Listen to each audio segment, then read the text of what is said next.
travail, c'est ce que tu appelles toi les énergies cosmiques. Oui. Ça m'intéresse parce que si on va jusqu'au bout de ce que tu dis à propos de ces énergies, on peut y voir plein de choses différentes. L'énergie, dans une culture occidentale, ça nous renvoie à une certaine philosophie, et j'ai l'impression que ce n'est pas exactement ce que tu nous dis quand toi tu parles d'énergie dans ton travail, d'énergie dans la vie. Qu'est-ce que tu entends particulièrement par ces énergies cosmiques? Mais pour moi, c'est plus ce qu'on appellerait l'énergie vitale qu'une énergie de force technologique. Hein? Souvent, on pense à une énergie, les gens ont de l'énergie parce qu'ils courent vite ou qu'ils montent le Mont Blanc, mais c'est pas forcément cette énergie-là dont je parle. C'est plus, en fait, c'est plus une énergie qui est en rapport avec justement l'univers ou la pensée animale. Quelque chose de spirituel? Oui, on peut prendre. Dès l'instant où on se sent connecté à quelque chose, on peut parler de spiritualité. Alors ça, il y a une certaine forme d'ambiguïté justement. Quand tu parles de spiritualité, donc d'énergie cosmique, donc pourquoi pas de spiritualité. Un rapport avec l'au-delà. Pas forcément. Ça peut être un rapport au présent, tout simplement. La spiritualité, ça ne peut pas forcément dire l'au-delà. C'est les religions monothéistes qui parlent toujours de l'au-delà, de l'après, mais bon, c'est pas nécessaire. Les cultures archaïques, les cultures anciennes ont tout de même un vrai rapport avec ces mondes irréels, ces mondes imaginaires, ces au-delà. Ils parlent d'une autre réalité qui est la leur et qui est la réalité de la mécanique quantique. Quand tu regardes comment est décrite une transe chamanique, ça peut être à peu près la même chose que ce qui se passe dans les particules élémentaires. Donc c'est leur réalité qu'ils ont appris par l'expérience. Et nous, on a perdu cette réalité justement à cause de la science. Bon, c'est un peu paradoxal parce qu'aujourd'hui, tout se mélange. Hein. Bien sûr, on découvre qu'il y a des univers, des énergies qu'on ne soupçonnait pas et qu'on a méprisées pendant des siècles. Donc voilà, moi j'essaie de réintégrer ces énergies, voilà, à mon bien modeste moyen. Tu penses que la science finalement a pu être un frein, en particulier cette science moderne, cette science occidentale en particulier, elle a pu être un frein justement à ce rapport simple aux choses de la vie, des choses qu'on a oubliées, donc on aurait oublié ces choses simples à cause de la science? La science occidentale, mais la science hindoue connaissait ces énergies cosmiques et les cycles cosmiques. Nous, on l'a découvert que beaucoup plus tard. Donc, faut se replacer, il faut changer de culture. Et moi, je pense que la science a détruit beaucoup de choses. Mais c'est pour ça qu'on a tué les Indiens. Pourquoi? C'était des animaux. Ils n'avaient pas plus de valeur qu'un objet. Donc, c'est la science ou la religion. Pourtant, la science a permis de dépasser. Oui, mais en attendant, la technologie et la science sont en train de... Mais non, mais je ne veux pas faire l'avocat du diable, mais aujourd'hui, tu vois bien qu'il y a 60% d'espèces qui ont disparu. C'est l'industrie, c'est tout ça. Et moi, ce qui me fait peur, c'est que l'énergie humaine disparaisse. Le simple fait de pouvoir encore passer un peu de temps avec quelqu'un, de sourire, c'est en train de disparaître, parce qu'on est complètement névrosé. Pour toi, c'est ça finalement l'énergie. L'énergie, c'est ces petites choses finalement qui passent entre la Terre et nous, entre les animaux et nous, entre les humains et les autres humains. C'est de ça dont tu parles quand tu parles d'énergie. Oui, oui, tout à fait. Oui. Parce qu'on pourrait se tromper. Oui. On pourrait se tromper. Non, mais bon, c'est un flux délire avec le cosmos, d'une manière ésotérique. En fait, c'est beaucoup plus simple que ça. Oui, les gens qui pensent que je délire, je les emmerde. Je dis, bon, moi, j'ai passé l'âge de faire des compromis. Je dis, bon, mon travail est là, il parle. Après, il faut en discuter. On ne peut pas expliquer des choses aux gens qui ne comprennent rien. Ça, c'est un gros problème. Qui ne veulent pas comprendre. Ils ne peuvent pas. C'est pas qu'ils ne veulent pas, ils n'ont pas les outils. C'est quoi les outils pour comprendre justement ces choses simples de la vie de tous les jours, selon toi, selon ton expérience, selon ce que tu dis dans ta peinture depuis des décennies maintenant? Oui, mais il faut déjà être humble face à la couleur, face à la forme, et puis surtout, il faut être curieux, et il faut être attentif aux choses, bienveillant. Et c'est quelque chose qui manque énormément de nos jours. Ce que tu essaies de transmettre à travers ces peintures, c'est ça, c'est de la bienveillance. Oui, la vie est fragile, elle mérite qu'on s'y attarde. Je me souviens qu'un jour tu m'avais dit dans une interview, il y avait beaucoup d'émotions chez toi quand tu le disais, pendant une exposition en Suisse. Dites-vous toujours qu'un artiste, quand il crée, il le fait pour les autres, il le fait pour transmettre quelque chose qu'il a en lui. C'est de la bienveillance, justement. Oui. C'est quelque chose de bon. Exactement, oui, je pense. Pas tous les artistes travaillent dans ce sens-là, mais pour ma part, c'est ce que je ressens. Oui. Je sens une bienveillance vis-à-vis de la terre, et puis c'est une gratitude face à la vie. C'est pas une défense aussi, c'est-à-dire de dire je vais vous faire du bien, je vais vous envoyer du bien, parce que peut-être toi, tu n'as pas toujours reçu ce bien-là, tu n'as pas toujours qu'est-ce qui crée chez toi le besoin de dire aux autres par ton art, regardez, je vous aime, quoi. Non, ça ne veut pas dire regardez, je vous aime, mais regardez, j'aime la vie, donc je ne vais pas aller jusque-là, je ne suis pas Jésus, moi, non, chacun a sa propre destinée, non. Je ne suis pas un sauveur. Je déteste les gens qui veulent sauver le monde. Mais je parle de mon expérience, point barre.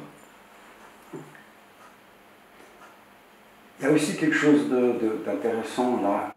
Tu viens de dire Jésus, non, je vais mettre ça de côté, etc. Donc justement, ton rapport finalement à la religion. Si on reprend les choses, si on reprend ton travail, il utilise tout de même beaucoup des codes qui ont été utilisés par des peuples, qui sont leurs rapports au cosmos, donc des rapports à des esprits, des rapports y compris à Dieu, à ce qu'on appelle des dieux. Et toi, quelque part, tu le contestes. Non pas ce que je viens de dire, tu contestes cette société, cette histoire, cette culture qui a Dieu pour repère, finalement. Alors...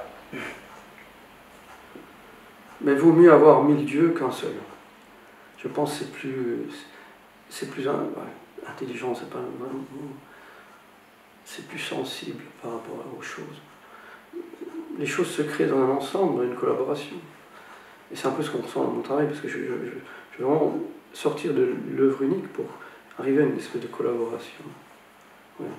Et je trouve que les sociétés polythéistes ou les sociétés animistes ont une vision de la vie plus intéressante. Pour moi. Et iconographiquement parlant aussi. Parce que bon, quand on peint ou qu'on ne peut pas peindre un seul Dieu, on est quand même limité, iconographiquement parlant. Tu disais qu'ici, en Occident, on peignait la mort, parce que les icônes, parce que les images qui nous ont forgées sont des images de mort, morbides, le monde judéo-chrétien, chrétien en particulier, est morbide, c'est ça? Tu le vois comme ça? Oui, peindre systématiquement un Christ en croix, c'est peindre un Dieu mort. Et quand on voit les statues aztèques qui peignent des dieux vivants, qui éjaculent, qui touchent des serpents, qui touchent des crânes de mort, qui boivent du sang, ce sont des rituels de la vie. Et bon, moi je suis plutôt pour honorer la vie. Bon, une fois que les choses et les gens sont morts, c'est mort. Pourtant, ça fait peur ce que tu viens de dire là aux gens en général. Ici, chez nous, si tu leur parles de gens qui boivent du sang, de choses comme ça, de gens à plusieurs bras, à plusieurs yeux, plusieurs bouches, c'est des choses qui font peur, qui mettent mal à l'aise éventuellement, qui sont des tabous, qui sont des choses dont on ne parle pas. Mais l'occidental est peureux par excellence. Et puis je ne parle pas pour ces gens-là. S'ils ne rentrent pas dans mon travail, tant pis pour eux, je ne vais pas me battre. Hein. Je n'ai pas à me battre à ce sujet-là. Moi, je réfléchis souvent à cette chose-là, c'est que pourquoi est-ce que je continue à travailler? Parce que c'est quand même une vie difficile ici d'être artiste. C'est que juste, je me sens être dans pas une voie, mais un cheminement. Et je continue, voilà, c'est tout. Et bon, bien sûr, c'est dur parce que, comme on en a souvent discuté ensemble, sont des énergies que peu de gens acceptent. Même des fois, ils trouvent un peu que la couleur est belle, bon, l'harmonie, la couleur est belle, mais ça reste toujours en superficie des choses parce que les gens ne savent plus être au centre d'eux-mêmes, ils n'ont plus cette énergie vitale. Donc, très difficile de parler à un public, très difficile. Comment toi, justement, ce cheminement-là a commencé? D'où il vient? Tu te souviens comment ça a commencé, cette histoire de t'interroger sur ces énergies, sur le fait que des peuples avaient pu exister, certains même encore existent aujourd'hui, qui ont des rapports aux choses différentes? Comment c'est venu? Parce qu'il me manquait quelque chose dans cette société et dans cette peinture. La peinture occidentale, à part les Demoiselles d'Avignon de Picasso, ou quelques peintures comme ça, dans l'histoire de l'art, mais sinon, la peinture occidentale m'ennuie énormément.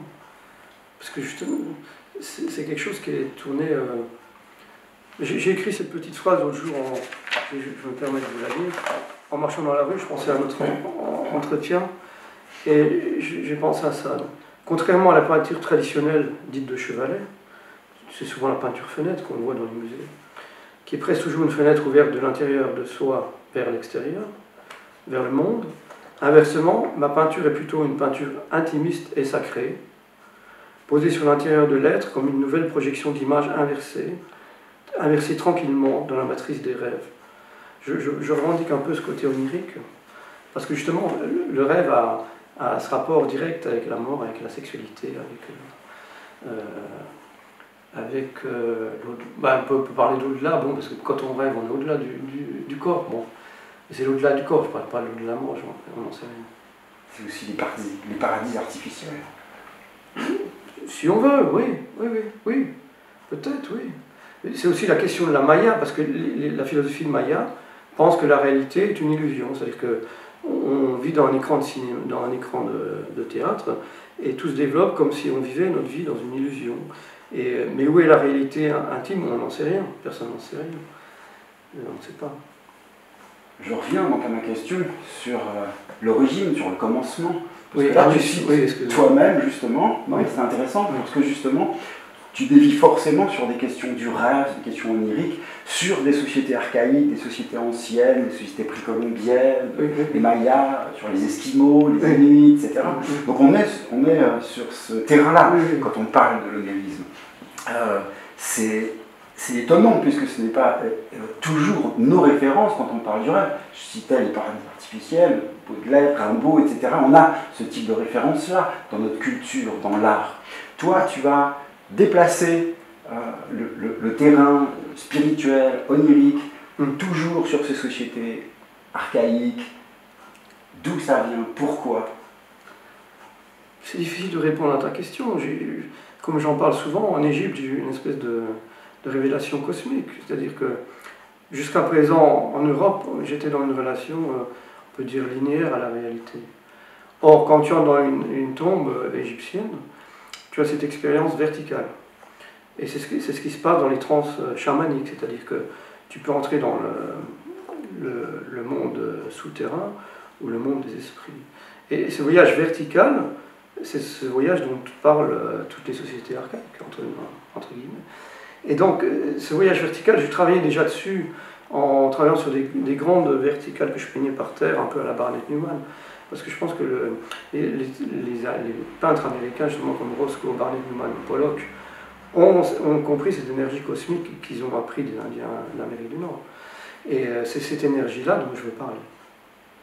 Pollock, effectivement, avait commencé de travailler s'inspirant effectivement de ce qu'il avait vu de ses propres yeux ressentis dans sa propre chair avec les Indiens. Oui. C'est presque une petite partie de ton histoire. Tu as plus ou moins aux États-Unis vécu un cheminement comme celui-là. C'est là que je voulais en venir. Est-ce que ça a commencé comme ça? Est-ce que c'est en cherchant que finalement tu es tombé sur des gens qui avaient déjà vécu ce genre d'histoire et qui te passionnaient toi, qui t'intéressaient? Oui, ce sont les coïncidences de la vie, bien sûr, d'où ça vient. Est-ce qu'on est vraiment, comme on dit en anglais, old souls, des vieilles âmes, et que les vieilles âmes se rencontrent? Peut-être. Peut-être. Oui. Il y a des vieux temps qui nous croisent, il disait. Voilà. Oui, c'est ça. Oui. Sans qu'on comprenne vraiment pourquoi. Tout à fait. Sache oui. D'où ça vient. Oui. Il y a un temps archaïque, un temps profond. Oui. Et il y a certaines personnes qui en ont conscience, d'autres non, on ne sait pas pourquoi.